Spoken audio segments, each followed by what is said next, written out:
Assalamualaikum warahmatullahi wabarakatuh. Perkenalkan, nama saya Diki Eka Permana dengan nomor induk mahasiswa 1918327 dari kelas 1B Analis Kimia. Di sini saya akan mempresentasikan hasil kerja keras saya, yaitu makalah ilmiah dan pembuatan video presentasi. Saya di sini mengambil judul Analisis Chromium Hexavalen dalam air tanah dengan metode spektrofotometri UV vis. Pertama, saya ingin mengucapkan puji syukur dan limpahan rahmat hidayah dan karunia Allah Subhanahu wa taala sehingga penulis dapat menyelesaikan makalah ilmiah ini yang berjudul Analisis Chromium Hexavalen dalam air tanah. Makalah ini diajukan sebagai tugas akhir mata kuliah Bahasa Indonesia di Politeknik AKA Bogor. Selain itu, tujuan dari penulisan makalah ilmiah ini adalah sebagai sarana sumber informasi bagi siapapun yang dapat mengambil pelajaran dari makalah ilmiah ini. Lanjut saja ke agenda pembahasan, yaitu pertama bab 1. Bab 1 saya akan membahas latar belakang, kedua rumusan masalah, ketiga kegunaan penulisan. Bab 2, saya akan membahas air tanah, kromium, spektrofotometri, dan metode yang digunakan. Bab 3, saya akan menerangkan kesimpulan dari hasil presentasi saya. Bab 1, berkembangnya ilmu pengetahuan dan teknologi berdampak kepada pesatnya kegiatan produksi di dunia industri. Kegiatan industri juga membantu dalam ketersediaan kebutuhan manusia itu sendiri dan membantu perluasan penyerapan tenaga kerja. Biasanya kegiatannya industri itu dipusatkan pada suatu wilayah tertentu yang dinamakan daerah industri atau kawasan industri, yang bertujuan agar jauh dari pemukiman penduduk. Pemilihan kontur tanah juga diperhatikan di daerah dengan tanah keras atau tanah kapur. Kawasan industri harus memiliki tempat pengolahan air limbah dari perusahaan-perusahaan yang ada dalam kawasan itu untuk ditampung dan diolah. Kemudian kita akan membahas limbah. Permasalahannya adalah limbah merupakan sampah, sisa produksi yang mengandung bahan-bahan yang dapat menimbulkan polusi dan dapat mengganggu kesehatan pada umumnya. Sebagian orang mengatakan bahwa sampah adalah bahan yang tidak berguna dan tidak dapat dimanfaatkan kembali, yang harus segera dibuang. Kemudian ada logam berat pada limbah. Logam berat adalah komponen alamiah lingkungan yang mendapatkan perhatian lebih akibat ditambah ke dalam tanah dalam jumlah yang semakin meningkat dan bahaya yang mungkin ditimbulkan. Salah satu logam adalah kromium hexavalen yang akan dibahas dan diterangkan cara analisis kadar dan tingkat bahaya kromium hexavalen itu sendiri. Biasanya kromium hexavalen dihasilkan dari kegiatan penyepuhan di industri baja dan pembuatan plat mobil serta ban mobil yang biasanya terdapat di industri otomotif dan pembuatan alat rumah tangga lainnya. Kemudian ada rumusan masalah yang akan saya rangkum. Apa itu air tanah, bahaya dari kromium hexavalen, keistimewaan analisis dengan metode spektrofotometri, berapa kadar yang diperbolehkan ada di lingkungan, kemudian apa itu regulasi pemerintah. Berikutnya adalah akurasi dan presisi, kadar uji dengan kadar sebenarnya. Kemudian kegunaan penulisan, yaitu kita dapat mengetahui analisis kadar kromium hexavalen, kedua mengetahui cara pengolahan limbah B3, ketiga mengetahui standar kromium hexavalen yang aman di lingkungan, dan 4 mengetahui efek kromium hexavalen pada kesehatan, 5 mengetahui metode yang cocok analisis kadar kromium hexavalen, 6 mengetahui apa itu penyempuhan atau yang biasa disebut dalam dunia industri yaitu electroplating. Bab 2. Pertama yaitu saya akan membahas air tanah. Apa itu air tanah? Air tanah adalah air yang terjebak dan tersimpan di dalam lapisan tanah berbatuan di bawah permukaan tanah. Sebenarnya di bawah permukaan tanah terdapat kumpulan air yang mempersatukan kumpulan air yang lainnya yang ada di permukaan. Kumpulan air inilah yang disebut air tanah. Jadi benar jika kamu mengatakan bahwa air yang kita minum serta kita gunakan adalah air tanah.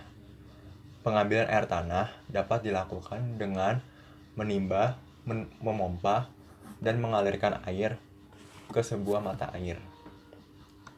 Air tanah mempunyai kandungan zat-zat yang bervariasi tergantung keadaan tanah dan kondisi geografis daerahnya.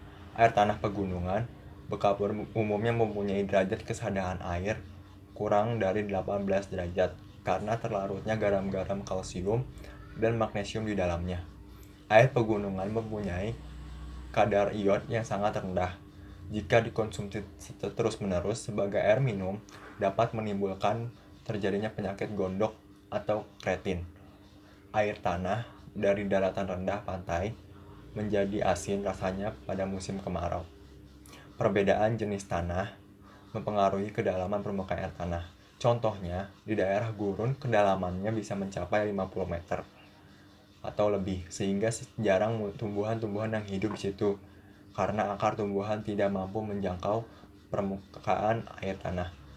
Penyebab lainnya adalah faktor musim. Pada musim kemarau, permukaan air tanah akan lebih dalam jika dibandingkan pada musim penghujan. Ini diakibatkan air di dalam tanah akan mendorong tanah ke atas dan memenuhi ruangan rongga penyimpanan air tanah. Air tanah pada dasarnya mempunyai bermacam-macam jenis seperti artesi sungai, bawah air tanah, air kapiler, air geyser. Arteis adalah air yang terjebak di dalam suatu lubang tertutup. Air permukaan tanah apabila terjadi perbedaan energi potensial sumber air artesis muncul ke permukaan bumi dengan dua cara. Dengan cara ilmiah, yaitu air memancar ke permukiman bumi karena tekanan hidrolisis tanpa campur bangun manusia, misalnya air mancur. Hal ini dapat terjadi jika sumber air artesis terletak dekat permukaan bumi. Dengan cara pengeboran atau penggalian, yaitu sumber air artesis muncul ke permukaan bumi dengan cara pengeboran penggalian yang disebut sumur artesis. Kedua, saya akan membahas kromium. Kromium adalah suatu unsur kimia dalam tabel periodik yang mempunyai lambang Cr. Dengan nomor atom 24, ia adalah unsur pertama dalam golongan 6. Ia adalah logam berwarna abu-abu seperti baja dan dia berkilau, keras dan rapuh yang memerlukan pemolesan tinggi, tahan pengasaman dan memiliki titik lebur tinggi. Nama unsur ini diturunkan dari bahasa Yunani yaitu kroma yang berarti berwarna. Karena banyak senyawa kromium sangat berwarna.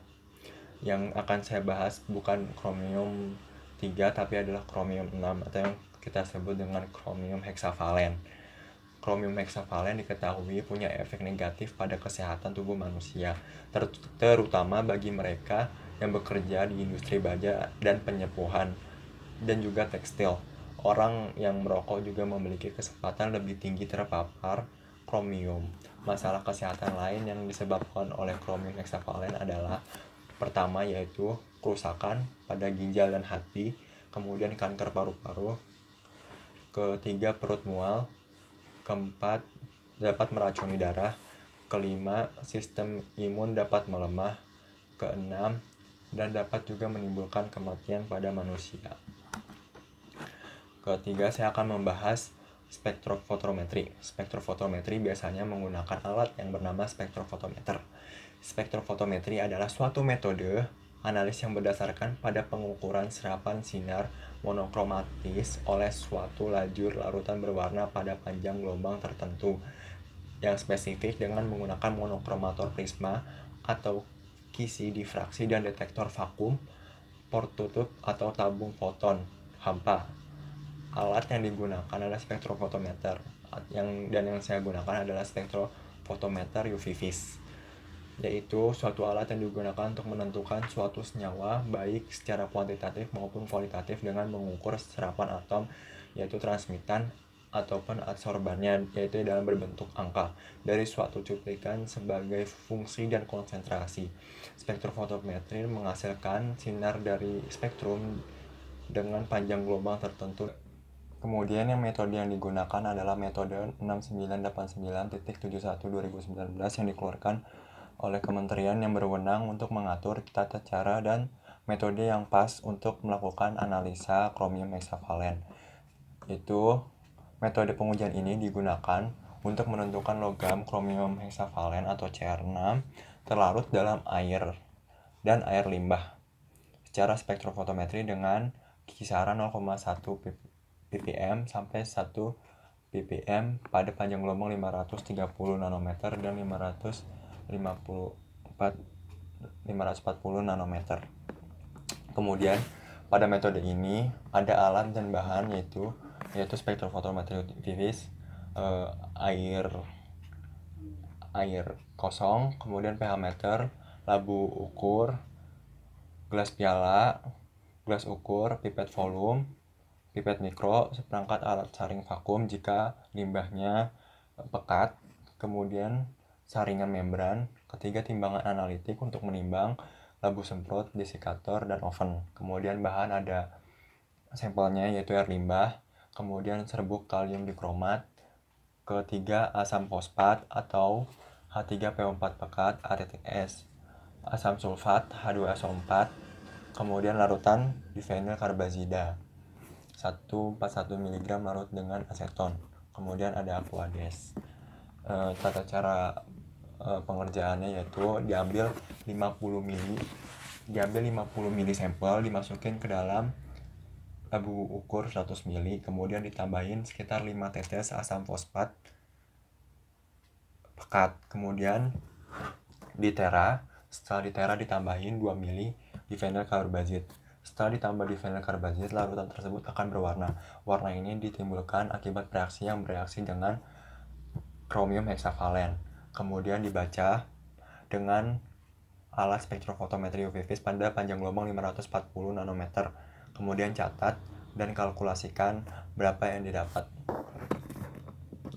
Dan didapat hasilnya yaitu sekitar 0,0183 ppm.